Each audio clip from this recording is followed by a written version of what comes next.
So continuing on with some of the origins of the Civil War, we're going to be referring to or learning now about the impact of population growth and movement on the causes or the lead up of the Civil War. So in the early part of the 1800s, the U.S. population had actually more than tripled.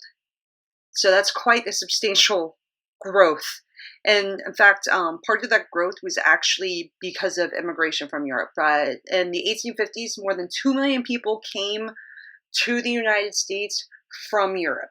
So immigration, like I said, was the main cause of this population growth.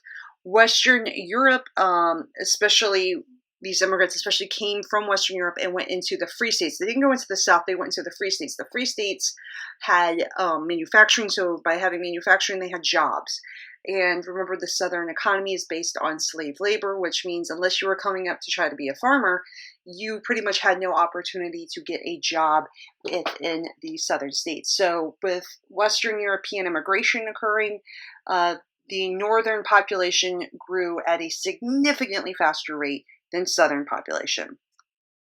So now we're going to go over some of the push and pull factors. So a push factor is something that causes people to leave an area. It's like you're being pushed out. A pull factor is what draws people in. So we're looking at what pushed European immigrants out of Europe and what pulled them into America instead of another location. So some of these push factors are first economic, political, and social. You have a lack of economic opportunities because of the way that the economics have been set up for centuries in Europe. If you were poor, there really wasn't much hope for you to advance your station, whereas people saw the United States as this great hope that you can make your wealth here. So also political issues. There was some revolutions occurring in Europe at this time, some political differences. Some people came here to escape left Europe to escape those political issues, and others wanted having social difficulties within Europe as well. One of the big push factors was actually the Irish potato famine, which occurred between 1845 and 1849.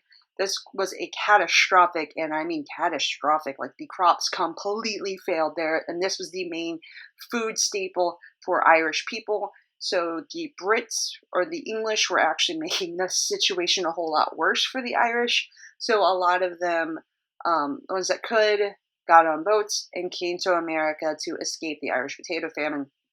And I was getting into the political. I said there had been some revolutions occurring in Europe. Now, when they failed, the people that supported those failed revolutions were kind of pushed out of their areas, so they would also be more likely to leave. Some of the pull factors were greater political freedom in the United States. You could actually voice opposition to the leaders of your country, and you could form your own political beliefs and express them in the United States. And at this time period, it was rare in Europe for that. Economic opportunities were greater here. You had jobs you could come get to find in America, and also land was cheap.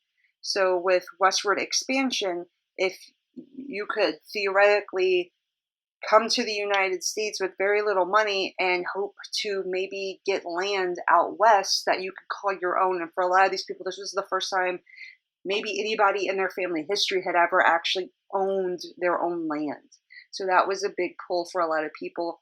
And then one of the other ones was after we got California in 1849, the California Gold Rush, and the pull to get rich mining for gold in California drew a lot of immigrants over.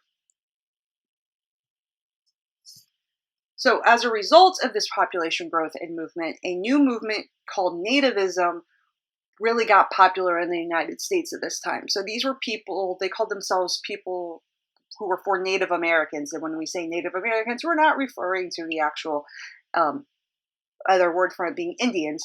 We're referring to people who were born in the United States. So white Americans who were born in the United States referred to themselves as Native Americans, and they wanted policies to favor people who were born in the United States over immigrants. They had this whole America first, beware of immigrants and foreign influence in our country. So that was a very prominent movement at the time. And you can actually, if you've ever seen the movie The Gangs of New York, which has Leonardo DiCaprio in it as the main character, that was actually the group that he's not in the group because he's an Irish immigrant, but um, Bill the Butcher's group is actually a Native American group, a nativist group.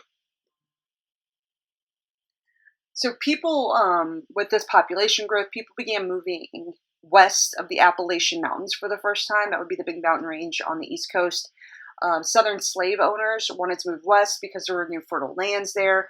And you had Northerners and immigrants who wanted the opportunity to get land. And there was a lot of sheep lands that we held west of the Appalachian Mountains. So because of this push out west, this movement west, these territories needed to be organized. And when we say organized, what that means is they need to get a government. So there needs to be a push by the federal government to actually form a territorial government there, giving them governors, getting them all set up to how these territories were run. And because these new territories are being set up, the question became, how are these territories going to be organized? Are they going to be free territories, or are they going to allow slavery in these territories? And that would become an issue that is going to be a crux of what causes the Civil War. And then the American wealth is also part of this. Between 1790 and 1850, our national wealth increased 12 times over. This is a huge, huge economic growth that was really kind of unprecedented and was very uncommon. The major cause for the economic growth of the United States in this time period was cotton. And this was produced by slavery on southern plantations, and it was shipped from northern ports to factories in Britain.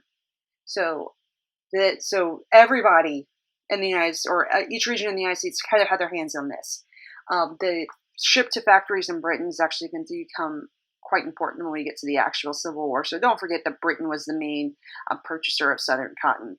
And this would go to a lot of British towns, which were completely mill towns based on creating clothing. So at this time period, more than half of all American exports, all the way up until 1860, consisted of cotton. So cotton was the American economy and why the economy boomed during this time period. So as a result of this, the South became the wealthiest part of the country. That being said, many Southerners were what we would consider poor. They were poor. They were not the ones getting most of this wealth. So part of this is because there were fewer, but it looked richer. So part of this was that fewer immigrants meant that the South had a more established population. So you didn't have a massively changing population. You had people staying put and the same people staying there. And as a result, they were able to accumulate money. Whereas the North had a steady influx of poor immigrants into their cities, which meant that their overall showed a poorer output than the South did. So, and honestly, the Northern people as a whole probably had more money and had more wealth than an individual Southerner. It's just that when you look at statistics, you're including the immigrants into the northern cities, and a lot of them were coming over completely penniless.